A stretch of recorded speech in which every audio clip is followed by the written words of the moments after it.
Well, kia ora to you. Ko Monique Bradley talking away. I'm Monique Bradley. Welcome to Uncovering Authenticity with Monique Bradley. It's great to have you here. These podcasts are all about helping people uncover what drives them, why they do what they do, finding out those nuggets, those gems from their stories that could just change your life. And that's what it's all about. If this is your first time watching or listening, welcome. Great to have you here. Please, because I'm supposed to do this, like, subscribe and all that jazz. If you like it, share it. It spreads those magic words even further. And I'm grateful to you for that. Today in the studio, I'm so excited because we are talking media marketing, getting your story out there with two amazing humans. They are Greg and Hannah from MoveUp Animation Studio. Woo! Woo! Did you feel like you're on like a really big talk show? Exactly. Yeah, definitely. Yeah. Feeling good now. And and I told you guys before, I'm really terrible at names. So there was this moment where I went, it's Greg and Hannah, it's Greg and Hannah, it's Hannah and Greg, Hannah and Greg. So I all was of that surprised, was going on. she got right. Yeah, I know. I'm doing well today. How are you guys? Very great. Feeling good? Yeah. Have you ever been on a podcast before? No, first time. I've never been on a podcast. Very excited, yeah. That's great. Look, I'm gonna put it out right away. I'm gonna share this. Like me and Pete, who is behind the scenes producing the podcast, you guys are partners in business and partners in life. Yes. Correct. Wah, wee, wah. How does that work for you? Because I know we often get, wow, you work with your partner. Yes. How does that work? How does it work for you guys? Yeah, so it's been a challenge for us from the very beginning. But actually, we've gone through a lot in the past few years. So Yeah, I think came at the right time as well, the business, Yeah. Because it's kind of like with a little kid, like a toddler now, 2 years and 8 months, around that. Yeah, for us, the business is kind of like a way to improve ourselves and do better for ourselves and for Lorenzo, our son. So I think as our little few, to bring things to. Yeah. So you're basically bringing up two babies at the same time. Exactly. Your actual baby and your business baby. Yeah. And it's kind of like instead of going in our separate paths and our separate careers, we can bring both our strengths, mine in animation and art direction, and Greg in, business development, sales and marketing. And put that together. So just combine forces, pretty much like you guys. Yeah. And then we are creating now our MoveUp Animation Studio. That's so cool. Now I can hear a little bit of an accent going on there. Yeah. Tell us where you're from. Brazil, yeah. Wow. Brazilian. What brought you to New Zealand? Well, I came in with the intention only of studying and doing a postgrad here, in business and marketing, right? Or digital marketing. After finishing, I got my 3 years visit, to stay here, and then I thought I would just stay for 1 or 2 years and go back to Brazil. Then I met Hannah here. so yeah, I wasn't the intention was not to stay in New Zealand. The intention was just to come have an experience abroad and go back to Brazil. But things are never as you planned. And I think that's what's beautiful, right? So why did you choose New Zealand for your education? I chose New Zealand because of the nature. So I'm in Brazil as well. I used to do a lot of camping and a lot of stuff like that. Truly love outdoors. So when I saw New Zealand, at the time, I was between Canada and New Zealand. And in the end of the day, I chose New Zealand because I wanted to do something completely different than everyone else was doing. And I would assume New Zealand is very different from Brazil, right? Yeah. So I remember when I came here, my mom was telling what the heck, what you're going to do there? It's just, people don't understand how New Zealand is as the same way people don't understand how Brazil is because it's so far away, right? Both countries. And then, so I came to New Zealand with the intention of only studying, and then I end up having my partner and a son and a whole family here. You kind of got it all, didn't you? I got the whole package. So, Hannah, what was it like for you meeting for the first time? Did you go, he's a bit of a right? Is that what happened? Yeah, well, I've always been interested in travel and different cultures and languages. So when I met him, it was kind of like an instant connection. And where did you meet him? In a bar.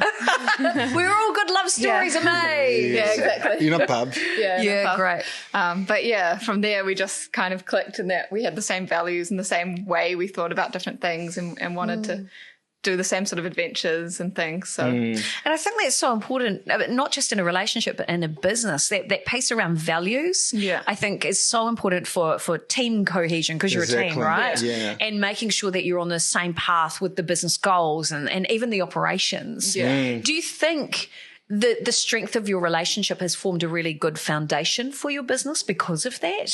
Do you think? Yeah, definitely. It's just seeing where we want to go and being on the same, like with the same thoughts of where we want to be, because then we can, even though we go through our arguments here and there, we're working towards the same path. So yeah, we have the same goals, right? So in the end of the day, we know what we want, what we want to accomplish.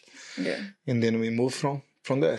And when you first got together, because I'm so nosy, when you first got together, was your intention to have a business together? Like, did you see your skills as being complementary? Or has that been just a lovely bonus, like the icing on the cake for you? It's so funny. Yeah, like we didn't have any intention of having a business together. Like it just happened. Yeah. We just kind of saw the different skills and we thought, why not? Why not? So like pretty much Hannah maybe can tell you a little bit more like of how she started on that. But like Hannah, like she speaks few languages.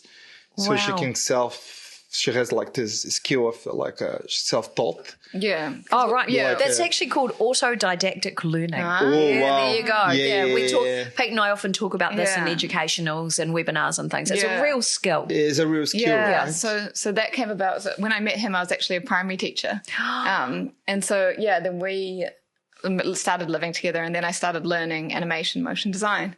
And from there, Greg was the only person who said, like, no, you're going to keep doing this. Like everyone else said, that's ridiculous. Yes. Go back to what you should do. Yeah. Exactly. Even our because even the family, right? Because like people like they get like they want the best for you, but they always think like, oh, it's going to be too difficult, or you can't make it, but like, to be honest, that's music for my ears always. Oh, look, when people tell me that, like, oh, yeah. Just watch me. Just watch me do it. Exactly. Yeah, I'm largely like and that. Hannah is exactly the same. Yeah. So like we are very similar on that. Yeah. Yeah, I don't know how many times people have said to me, you can do some fun stuff and go on camera and stuff, but maybe you should get a real job. Hello. Yeah. Exactly. Hello, real job. Yeah. Exactly. No, I know. real job. Yeah, there you go. But I think I'm practically unemployable anyway. Wow. So Hannah, so you're self-taught. So you've been through the education system. You're a teacher. You're a qualified teacher, but you're working in motion graphics. Yeah. Why did you move into animation and stuff? What piqued in you that made you go, oh, this is fun? It's a whole thing of loving art, loving languages, loving communication, and it's just a way of communicating through design and motion. It's fun. It's a bit of music involved. I was just addicted as soon as I realized it was a thing, and then I realized like on TV there are ads with motion and animation, and it can be a career. Then I was pretty much hooked, and then I just went from a place of what I enjoyed doing this thing.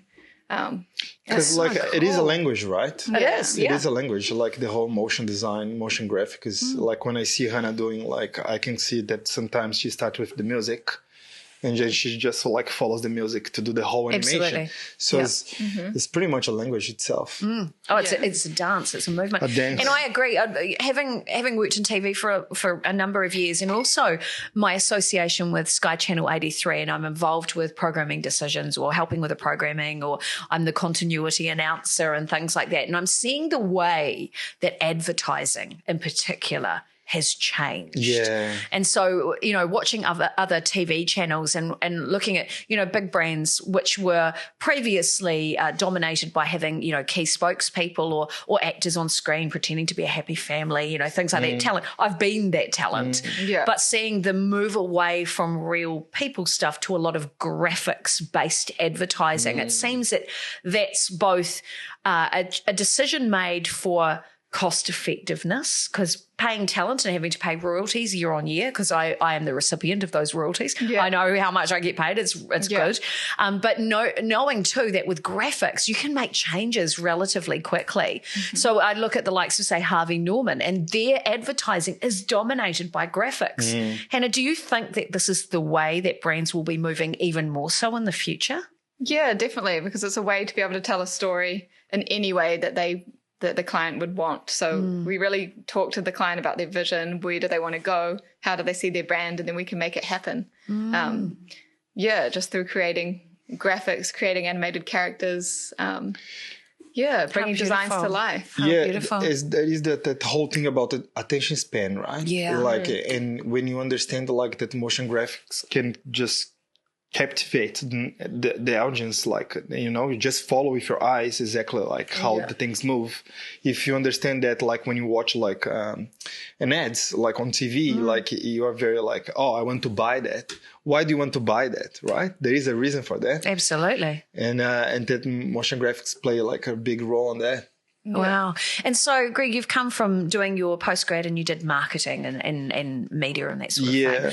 So let's talk about, and you were just starting to highlight that, let's talk about, because I like to give value in these podcasts, let's talk about some of the strategies around what works. And I know that for you guys, your specialist area, while you've worked with some big brands, am I allowed to mention the brand that you just told me about before? Yeah. So you've just been doing some work with Asahi. Yeah. I love Asahi because I'm a beer drinker. So I'm not going to lie. I do love it. I love an Asahi. So like that level of client, but you're predominantly working in that field of small to medium businesses, basically bringing their imagery and their brand voice to life. Yes. So I'd love to know, with your, being the BDM and quite strategic, I see in your way of thinking, what are the things that you're seeing or that businesses could be doing that will help them to have that big brand impact online? Because you're largely doing it for online businesses. What works? You just understand that that's a transition right now, right? Like if the business, like they don't embrace that, they're going to be left out like completely, right? You need to be in front of you need to be online. You need to be digital. You just need to find the right way to be there. And that's the way I see Hannah as well. I think we both agree, like when we see small businesses or medium-sized businesses, that I do believe that's the main point of difference here, that we are like literally delivering that, like the same level of complexity of like agency work to small and medium-sized businesses. So approaching people like in BNI or networking groups and delivering that to people like that never even thought about, I can have my brand like as an ad, as like TV ad level. That's huge. So we realized that and realized the power that we can deliver. We can deliver that like not like in a more affordable way, right? Than agency. I think like that was a big game changer. Yeah, and deliver exactly what people need. So maybe they just need a 10-second video for social media that they can boost as an ad. So it's coming from And I was just going to ask you actually, Hannah, what is it that people need? What do you think gives them that big brand perception if they are a smaller player, a smaller retail store that has a bunch of products who is wanting to compete with the likes of a Kmart and a warehouse who have big budgets? Yeah. What works to give you that big impact? What do you think are the key components? I'm asking you big questions today because I'm curious. It's just taking their main messages and values and communicating that in a way that will grab someone's attention, because attention spans are so short these days, especially everyone online. So we have a lot of clients coming to us wanting to target a younger demographic, and they say, how can we actually communicate our message and get people to understand what we're offering? So it's just breaking that down into a simple form and posting it, boosting it to the right audience, and consistently exposing the audience to the right message. And understanding the trend is right. What's trendy today is not trendy tomorrow. And if that's why we love social media. It is very challenging. Of course. Well, trying to get ads through social media is tough. It's tough, but the way we would let's trying what do you say, error and trial and error. Trying error thing like that. We go and then we do 3 different videos, let's say, and boost 3 at the same time and see which one performs best for that company or for that client. And then based on that, we know exactly which one we need to stick with. Right. So there's lots of testing in the market to see what's actually going to land. Exactly. So interesting. And of course, you guys can be doing the pre-roll, mid-roll, post-roll type of stuff on YouTube as an example, right? Or there's a lot of trends now I'm watching, because I love, the likes of TikTok and Reels, and I watch a lot of Reels. Most of my time, if I'm not working, is watching Reels, and I'm getting served ads. That's what you guys do, those ads. Exactly. Beautiful. Now, and I'm big on numbers as well, and I'm not going to ask you what the ROI is. I hate asking that question because it's like asking how long is a piece of string. But how effective has this been for you guys, or for your clients, I should say? Yeah. So like the way we do things, like we commit like in a 3 months of organic. So like before we need to bring like brand awareness, right? Yep. To the brand. So like we cannot like boost anything before 3 months because social media is really related, is about consistency. Yeah. So you are posting like weekly and you need to stick with that for like, let's say a month to 3 months, depending like the engagement and what the services are or the service or product. And then after that, like we can move to boosting the videos or the posts we have produced. So it's pretty much like that. So like Hannah, the really good thing here is that Hannah has been working like with agencies, and then she does understand really well social media, right? Because she was in the social media department. Gotcha. So like the knowledge comes from that as well. Yeah. So Hannah, I guess one of the big questions I always ask, and I'll ask it of you first, is why do you do this? Why do you do this? What drives you? What gets you out of bed in the morning to create this type of content? I think it's the challenge, like the constant challenge of never knowing what's going to happen in the day, which really drives me because you can't predict it. It's not like a job where you know more or less what you're going to be working on. You do have a schedule, but you don't know. It's your own schedule, and then you don't know what's coming around the corner. And then the reaction you get from clients when you see what you create from them as well, and it does make a difference, or they just enjoy seeing their brand or their message communicated in a clear way. It's kind of like it's a fun thing. It's fun to be in the creative industry, and it's bringing that joy to the clients as well, because they may be, get a bit bored with the day-to-day of their business, running their business, but now they have a new pitch or a new way to show or a new video to show in meetings when they... which gives them, again, that big brand appeal, that big brand impact. Yeah. And it is because it's a motion graphic as well. It's literally bringing their product or their business to life, right? Yeah. I love that. Yeah. I love that. So the challenge. What about for you? Because it's obvious you guys are very different personalities working together, bringing your combined powers into this business. You're working on a different part of the business. What drives you, do you think, to be in this and to keep doing it and keep showing up? People. Wow. I love people. So like as more people can connect, and like I think like we're very similar in that. Like for me, the most important thing is like if I can become here like a master connector, connecting people like in different industries, I'm very happy with that. Like I'm so happy when I can like truly like refer other businesses and make people to make money as well, and they do well. And then because like it's that thing, you help people, you get help. And I think like the whole thing about any networking or any business networking group, like that's the most valuable thing. And I think a game changer for us was BNI. Rana, I think, do you agree with that? Yeah. And you're both, I'm obviously, we're all everybody in this room is in BNI. It is fantastic. It's fantastic, like because you change your mindset. So we're all conditioned to our brains to that, like the way we are raised. So like, we can't see outside of that. Like, our brains are like thinking like, no, I'm going to get a job, stick with that and do my 9 to 5 and sometimes not even happy with the job they are, because most of people, they are not. And then like so for me, like it's the whole challenge. I think like we are very similar on that as well. We love that.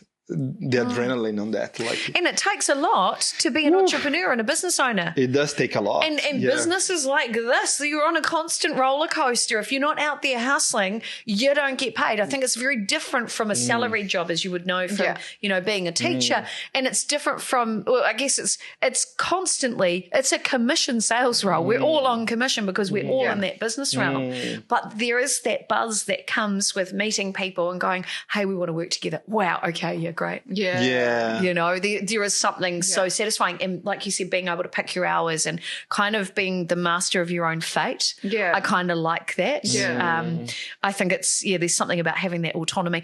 Now, I want to ask you, because it's sitting in the back of my mind, when I think motion graphics and I think animation, and I'm thinking, I've worked in this industry and I would never do it. I can't do it. I'm not a specialist in that. I know where my lane is that I need to stick to. And I always think this is big budget stuff. And you're wanting to target small to medium businesses. How do you make that work? And I'm asking you this because I know it's a tough question. That's a good question. But I think it's just we can tailor our content. So we do charge a fair price. Like, we're not going to be charging under what we think it's worth, but we tailor our content to the budget of the person. So if it's, a post for Instagram, we're going to keep that in consideration when it comes to production and minimize the time we spend on that so that it can be valuable for them. Because we do see that we can, and with technology becoming faster and faster, like render times on the computer are way quicker than what it used to be, especially for 3D and stuff like that.